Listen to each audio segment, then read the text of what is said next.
spinal cord injury. In the spinal cord injury, this is damage to the spinal cord. It is extremely serious type of physical trauma that likely have the lasting and the significant impact on most aspects of daily life.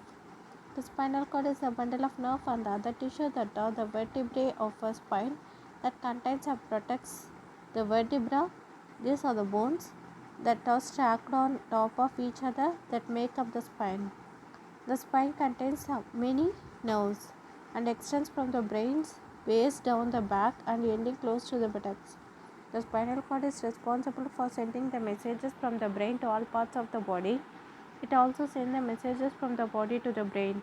You are able to perceive the brain pain and move our limbs because of messages sent through the spinal cord.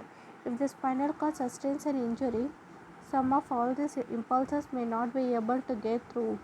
The result is a complete or the total loss of sensation and the mobility below the injury. A spinal cord injury closer to the will typically cause paralysis throughout the larger part of the body than one in the lower back area. The spinal cord injury is often the result of unpredictable accident or the violent event. The following can also result in the damage to the spinal cord. A violent attack such as a stabbing or a gunshot, diving into the water that is too shallow and hitting the bottom. Trauma during the car accident, specifically trauma to the face, head and the neck region, back or chest area. Here you can look for the falling from the significant height, head or the spinal injuries during the supporting events and the electrical accidents. There will be a severe twisting of the middle portion of the torso. Here we can look what are the symptoms of the spinal cord injury. Some symptoms of the spinal cord injury, they include problems with walking, loss of control of the bladder or the bowel, inability to move the arms or legs, feeling of spreading numbness or the tingling in the extremities, unconsciousness, headache, pain, pressure and the stiffness in the back or the neck area. What should I do if I suspect a spinal cord injury? If you believe you or someone else has a spinal cord injury, follow the procedure below. Call 911 right away. The sooner the medical help arrives, the better will be. Don't move the person or disturb them in any way unless it is absolutely necessary.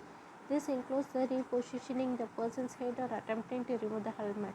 Encourage the person to stay as still as possible, even if they feel they are capable of getting up and walking on their own. If the person isn't breathing, perform the CPR. Don't tilt the head back. However, instead move the jaw forward. Here we can find the diagnostic tool that doctors may use include.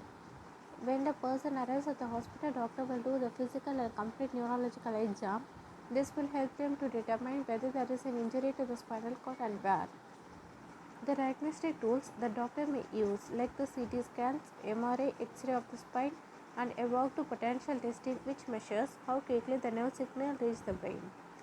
Because the spinal cord injuries are often due to the unpredictable events, the best you can do is reduce your risk. Some risk-reducing measures include always wearing the seatbelt while in a car, wearing the proper protective gear while playing the sports, never diving into the water unless you have examined it first to make sure it is deep enough and free of rocks. What's the long-term outlook? Some people live the full and the productive life after the spinal cord injury.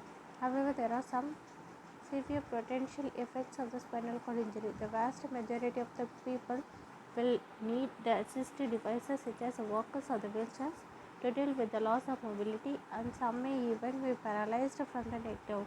You may need assistance with the daily living activities and learn to perform the task differently. Pressure sores and the urinary tract infections are common complications. You also may expect to undergo the intense rehabilitation treatment for a spinal cord injury. Thank you.